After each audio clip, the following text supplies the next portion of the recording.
హల్లెలూయా. Good morning. మరొక ప్రశస్తమైన సమయం. అదేంటండి, ప్రతిరోజు ప్రశస్త సమయం అంటారేంటి? అవునండి, అనుదినము ఆయన కృప మనకు తోడైన వలన, ఆయనకు నూతనముగా అనుదినము వాత్సల్యత పుట్టుచడం వలన మనం సజీవులుగా ఉన్నాం, ఆరోగ్యంగా ఉన్నాం, ఆనందంగా ఉన్నాం, ముందుకు సాగలుగుతున్నాం. రండి, ఆయనకు స్తుతులు చెల్లిద్దాం. ప్రార్థన. పరిశుద్ధుడా, నీకు వదలబడయ్యా. మేమేమై ఉన్నాము, అది కేవలము నీ కృపేనయ్యా.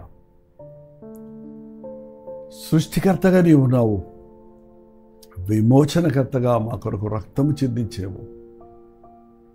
నీ రాజ్య వారసులుగా చేసుకోవడానికి అతి త్వరలో నీవు రాబోతున్నావు అన్నది మేము మరొక ఈ లోకంలో యాత్రికులుగా, ప్రయాణికులుగా జీవించుటకు, నీ రాక కొరకు ఎదురు చూచుటకు సహాయం చేయమని క్రీస్తు నామములో అడుగుచున్నాము తండ్రి.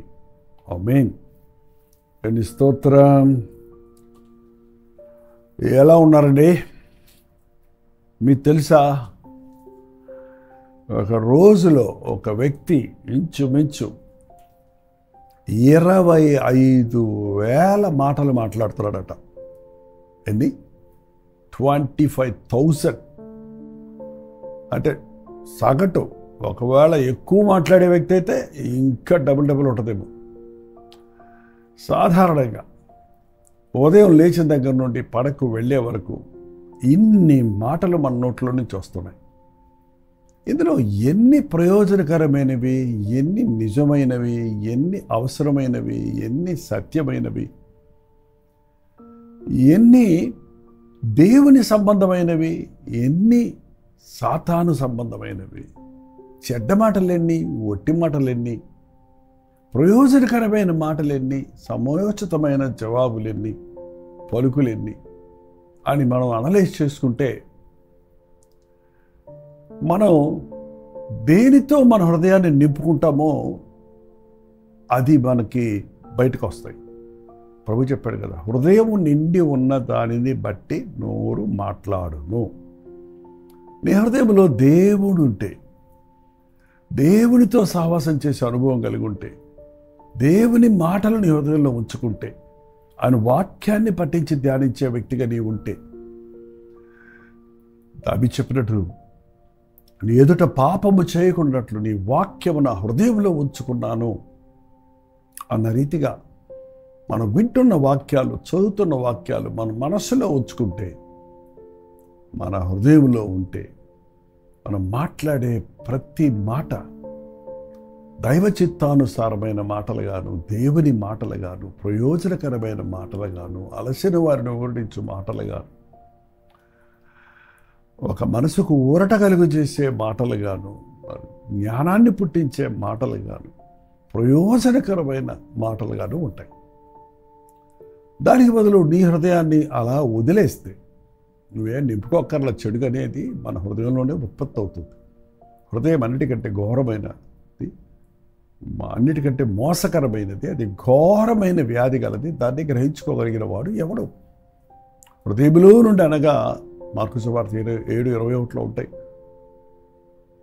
హృదయంలో నుండి అనగా లోపల నుండి దురాలోచనలు ఉబ్బుకుతూనే ఉంటాయి. మన హృదయం చెడిపోయిన హృదయం కాబట్టి. క్రీస్తు రక్తంలో కడగబడిన తర్వాత కూడా నీ హృదయాన్ని దేవుని వాక్యంతో నింపుకోకపోతే, అక్కడ తనకంటే చెడ్డమైన మరి 7 దెయ్యాలను పట్టుకొని చాతర కూర్చుంటాడట.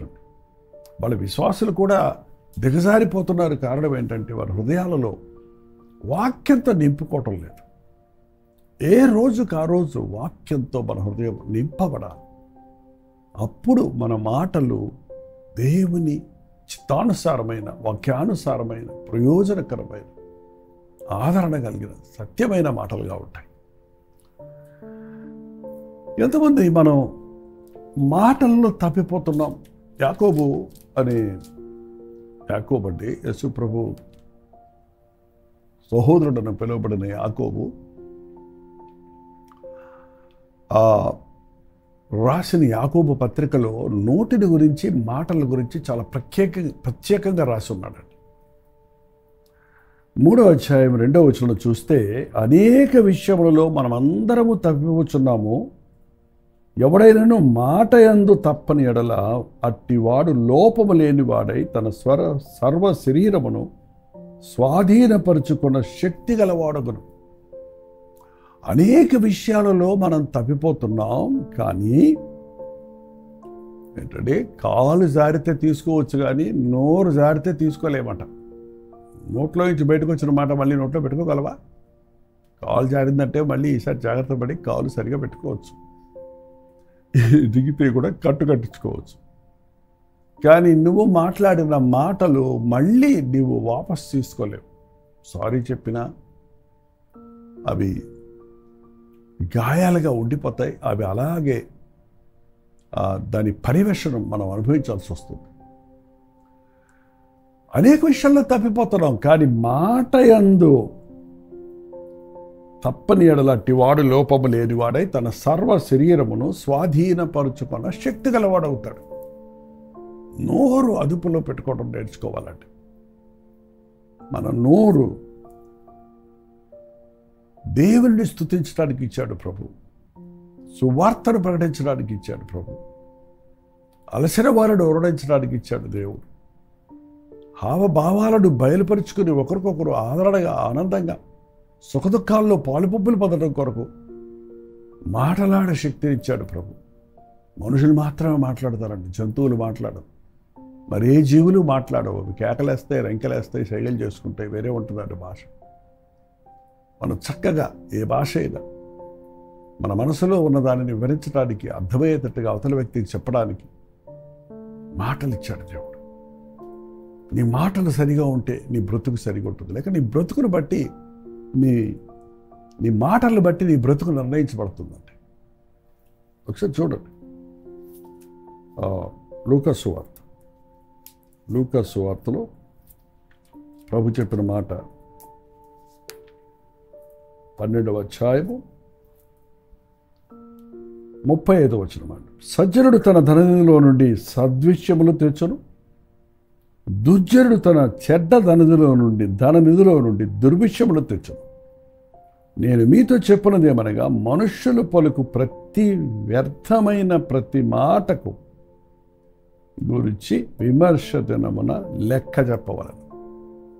నీ మాటలను బట్టి నీవు నీతిమంతుడు అని తీర్పు పొందుతూ, నీ మాటలను బట్టియే నీవు అపరాధివని తీర్పు పొందుతూ.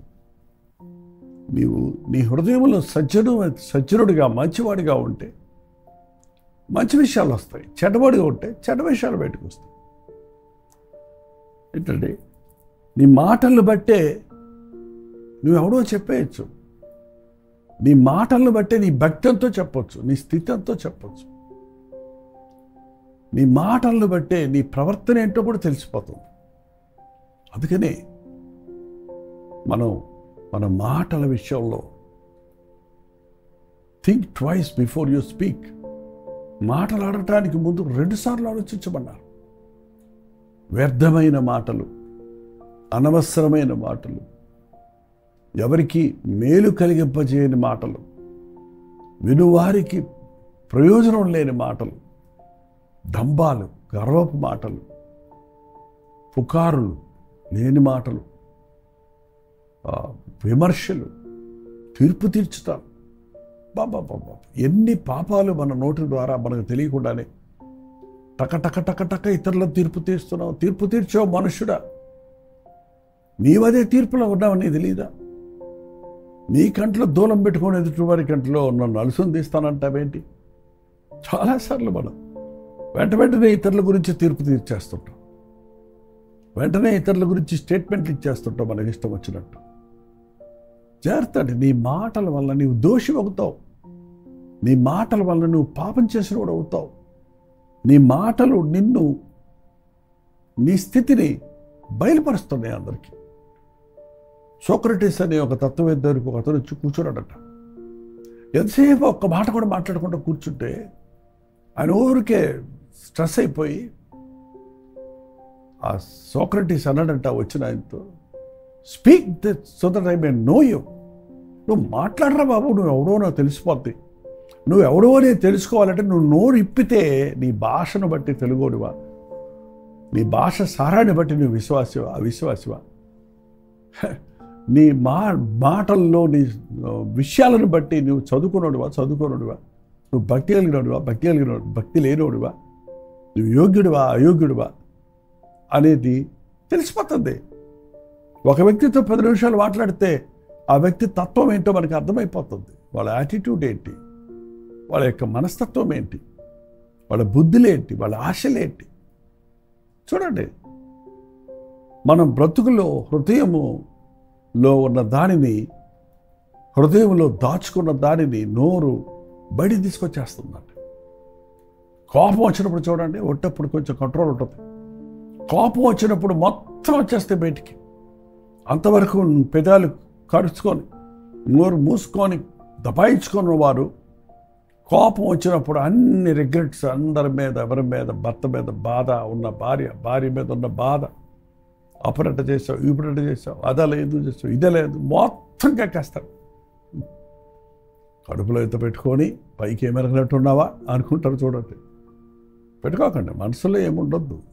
క్షమించండి. ఎవరైనా నీకు విరోధంగా ఏదైనా చేస్తే క్షమించేయండి. మీరే తీర్పు తీర్చకండి. తీర్పు తీర్చుతాం నా పని అన్నాడు ప్రభు. మన మాటలు సరిగా ఉంటే మన ప్రవర్తన సరిగా ఉంటుంది. యాకోబు పత్రికలోనే 1:26 అన్నాడు, ఎవడైనా నేను భక్తి గలవాడిని చెప్పుకొని తన నోటి కళ్ళెం పెట్టుకోబోతే వాడి భక్తి వ్యర్థం. భక్తి గలవాడిని చెప్పినోడికి నోటికి కళ్ళెం పెట్టుకోవాలంటే నోరు కంట్రోల్లో ఉండాలి. గుర్రానికి కళ్ళెం కడతారండి, అది పట్టుకుంటాడు, చేతిలో ఉంటుంది, స్వారీ చేసేవాడు చేతులు. వాడు దాన్ని ఎట్ట తిప్పాలంటే అలాగా కళ్ళెముతో తిప్పుతాడు. అలాగే నీ నోరు నీ ఆధ్వర్యంలో ఉండాలి. ఏ నరుడు తన నోటిని సాధు చేయజాలడు అన్నది బైబిల్లో. బట్ నీ నాలుకను ప్రభువుకు సమర్పిస్తే ఆయన బలిపీఠం మీద ఉన్న అగ్ని ఈ పేదవులకు తగిలినప్పుడు నీకు ప్రాయశ్చిత్తం కలుగుతుంది. కాబట్టి నీ నోటి మాటలు దేవునికి మహిమ తెచ్చేవిగా ఉంటాయి. అలసిన వారిని ఊరడించేవిగా ఉంటాయి. సువార్తను ప్రకటించేవిగా ఉంటాయి. ప్రభా, నా పెదవులు, నా నాలుక పుటవై, నా హృదయ ఆలోచనలు, నా నోటి మాటలు నీకు అంగీకారంగా చేసుకో అని రోజు మనం ప్రార్థన చేయటం నేర్చుకోవాలండి. విస్తారమైన మాటల్లో దోషం ఉండక మానదు. గంటలు ఫోన్లో మాట్లాడకండి. మీకు తెలియకుండానే మీరు ఎంతో తప్పు చేస్తున్నారు. మీ గురించి డబ్బా కొట్టుకుంటున్నారు, ఇతరుల గురించి విమర్శిస్తున్నారు, దేవుని కార్యాలు మర్చిపోతున్నారు, దేవుని విషయాలు చులకన చేస్తున్నారు. వాళ్ళ గురించి, వీళ్ళ గురించి, ఆ విషయం, ఈ విషయం, ఈ టాపిక్ తర్వాత టాపిక్, ఫుల్ స్టాప్ ఉండదు, కామా ఉండదు. గంటలు ఫోన్లలో మాట్లాడుకునే వాళ్ళు ఉన్నారు. ఒకప్పుడు 6 బయట మంచాలు వేసుకొని మాట్లాడుకుంటుండేవారు తెల్లారి వరకు. దానివల్ల దోషివవుతున్నావు. నీ మాటలు నిన్ను పట్టిస్తాయి. నీ మాటలకు మనం తీర్పు విమర్శించడం ముందు ప్రతి వాడు వ్యర్థమైన ప్రతి మాటను గురించి దేవునికి లెక్క చెప్పాలి. అబ్బా, ఎందుకు ఈ మాట మాట్లాడావు, ఎప్పుడు ఇలా, ఎందుకు ఇలాంటి అబద్ధం ఆడావు, ఎందుకు ఇలాగ ఎక్కువగా చెప్పుకున్నావు, ఎందుకు ఇలాగ నువ్వు మాట్లాడవలసింది కాకుండా వేరే విషయం మాట్లాడావు అని రేపు మనం మాట్లాడిన ప్రతి మాట విషయమై దేవుని ముందు నిలబడి తీర్పు ఉందట, జవాబు చెప్పాలండి. దేవా, నా హృదయం నిండా నీ వాక్యం పెట్టుకుంటానయ్యా, ఇక నేనేం ప్రయాసపడక్కర్లేదు. హృదయం నిండా దేవుడి వాక్యం అన్నప్పుడు నీ నోటి నిండా దేవుని స్తుతి ఉంటుంది, కృతజ్ఞత ఉంటుంది. కృతజ్ఞతావచనాలు మాట్లాడతావు. మీరు కృతజ్ఞతావచనమునే కానీ సరసోక్తులైన, బూతులైనను, ఒట్టి మాటలేను, నిష్ప్రయోజకరమైన మాటలేను మీరు మాట్లాడకూడదు, ఇవి పరిశుద్ధులకు తగదు అని చెప్పబడింది బైబిల్. గమనించుకోండి, మీ మాటలు ఎలా ఉన్నాయో దాన్ని బట్టి మీ భక్తి ఎలాగ ఉందో అర్థమైపోద్ది. దేవుణ్ణి దుఃఖపరిచే మాటలు మీ నోట్లో నుంచి వస్తున్నాయి అంటే మోకాళ్ళ మీద పడి, ప్రభా నా నోటిని పరిశుద్ధపరచమని అడుగుదాం. మన నోటిని సువార్త ప్రకటన కొరకు, నాలుకను ఆయన ప్రేమను ప్రకటించడం కొరకు, ఆయన సన్నిధిలో ప్రార్థించడం కొరకు, ఆయన నామాన్ని పాటలు పాడి స్తుతించడం కొరకు వాడుకుంటాం. ప్రార్థన. పరిశుద్ధుడ, ప్రేమగల తండ్రి, దినచర్య ప్రారంభంలోనే నాయన నీ కృప మాకు కావాలి. ఈరోజు మా నోటిని అదుపులో ఉంచుకుంటూ ఎక్కడ ఎప్పుడు ఏది మాట్లాడాలో అదే మాట్లాడినట్లుగా ఇతరులకు మేలుకరమైనవి, ప్రయోజనకరమైనవి, అనుభవపూర్వకమైన మాటలు, సలహాలను ఇచ్చేవారిగా, నీ ప్రతినిధులుగా ఉండటకు మమ్మల్ని ఒక్కొక్కరిని అభిషేకించమని, ఒట్టి మాటలు పలుకువారిగా కాక దమ్మములు, అబద్ధములతో, మోసములతో ఇతరులను మోసగించుటకు యేసునామాన్ని ఉపయోగించుకొని శాపగ్రస్తులం కాక మీ ప్రేమను పంచేవారిగా ఉండటకు మా ఒక్కొక్కరికి సహాయం చేయమని క్రీస్తు నామములో అడుగుచున్నాను తండ్రి. ఆమేన్. మన తండ్రి అయిన దేవుని యొక్క ప్రేమయు, కుమారుడైన క్రీస్తు యొక్క కృపయు, ఆదరణకర్త అయిన పరిశుద్ధాత్మ యొక్క సహవాసం కూడి వచ్చిన మనందరికీ ఇప్పుడున్న సదాకాలము తోడైండునుగాక. ఆమేన్. దేవుని స్తోత్రం. మీ ప్రార్థన వసతుల భారాలు 954004 వచ్చినప్పటికీ మీరు ఇతర విషయాల్లో ఉంటే 91001000 నెంబర్కి టెక్స్ట్ లేక వాయిస్ మెసేజ్ ద్వారా వాట్సాప్ పెట్టండి. మరి ఈరోజు కలగడాలో మీటింగ్ కదండి. ఇప్పుడు 2 గంటలకు ప్రారంభమవుతుంది. మధ్యాహ్నం 2 గంటల నుంచి 7 గంటల వరకు జరిగే ఒకే సెషన్లో కలగడ పరిసర ప్రాంతాల్లో ఉన్న మీరందరూ రండి. అన్ని భాషల వారికి ఆహ్వానం. అక్కడ దేవుని సన్నిధిని మనం అనుభవిద్దాం. మిమ్మల్ని వ్యక్తిగతంగా చూసి మీకోసం ప్రార్థన చేయాలని ఆశపడుతున్నాను. నాకు తెలుసు మీరు అందరూ కలగడ రాలేరు. మిగిలిన వాళ్ళందరూ ఈ పరిచర్య కొరకు ఆ రోజు దేవుని గొప్ప కార్యాలు జరుగునట్లుగా ఈరోజు దేవుని సన్నిధిని అనుభవించినట్లుగా మీ ప్రార్థనలు గుర్తుపెట్టుకోండి. ఉచితమైతే మధ్యాహ్నం 3 గంటల హెచ్చరిక, అలాగే రాత్రి 9 గంటల కలుపుని ప్రతి తోడులో మళ్ళీ కలుసుకుందాం. అంతవరకు దేవుని మహాకృప మీ తోడేందుగాక.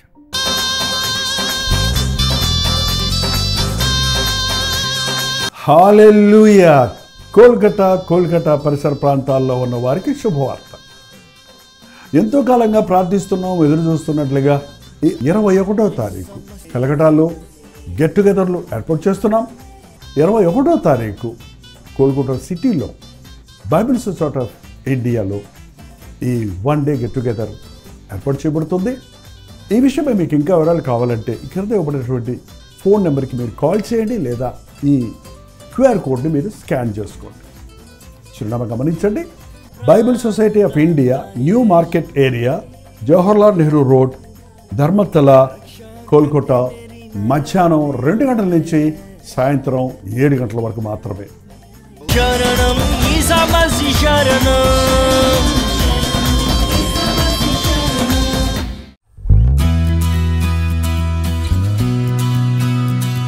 హల్లెలూయా. న్యూఢిల్లీ పరిసర ప్రాంతాల్లో ఉన్న వారికి శుభవార్త. ప్రవచితమైతే ఈ నవంబర్ 12వ తారీఖున YWCA కాన్స్టంటియా హాల్లో 1 డే గెట్ టుగెదర్ను న్యూఢిల్లీలో మీ కొరకు ఏర్పాటు చేస్తున్నాం.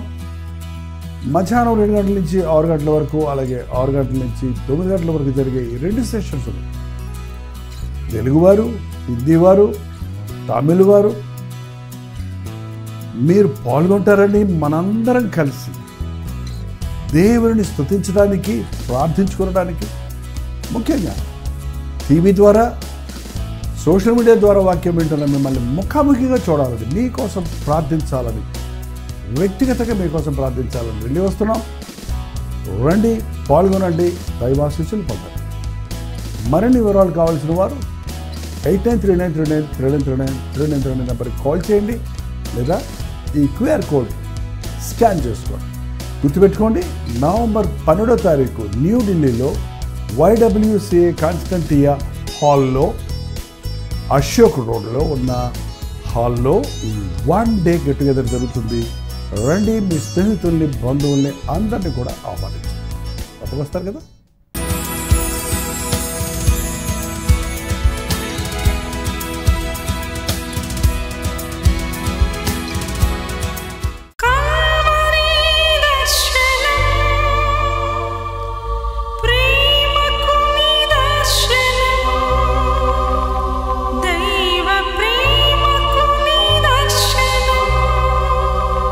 తెలుగు, తమిళ, హిందీ, మలయాళం, బెంగాలీ, ఒరియా అనే 6 భాషల్లో టెలివిజన్ ప్రోగ్రామ్స్ కొనసాగుతూనే ఉన్నాయి. భారభరితమైన పరిచయంలో మీరు సహకరించాలని ఆశిస్తే, ప్రభు మిమ్మల్ని ప్రేరేపిస్తే మీ విరాళాలు, కానుకలు డాక్టర్ జై ఫౌండేషన్స్ అనే ట్రస్ట్ నెంబర్కి మీరు పంపించవచ్చు. అవి నేరుగా టీవీ ఛానల్స్కి వెళ్తాయి. అందులో ఏది మేము మా సొంత ఖర్చుల కొరకు ముట్టుకోవటం లేదు, వేరే పరిచయ కొరకు ముట్టుకోవటం లేదు. టెలివిజన్ పరిచయలో ఇంకా సువార్త వినని వారికి అది అందించాలని ఆశతో ఒక 20 సంవత్సరాలుగా కొనసాగుతున్న పరిచయం కొరకు ప్రార్థించండి, మీ సహకారాన్ని అందించండి. ఈ విషయం మీకు ఇంకా వివరాలు కావాలంటే 89393939 అనే నెంబర్కి మార్నింగ్ 10 నుంచి ఈవినింగ్ 10 లోపల మీరు ఫోన్ చేయండి, వివరాలు మీకు తెలియజేస్తాను.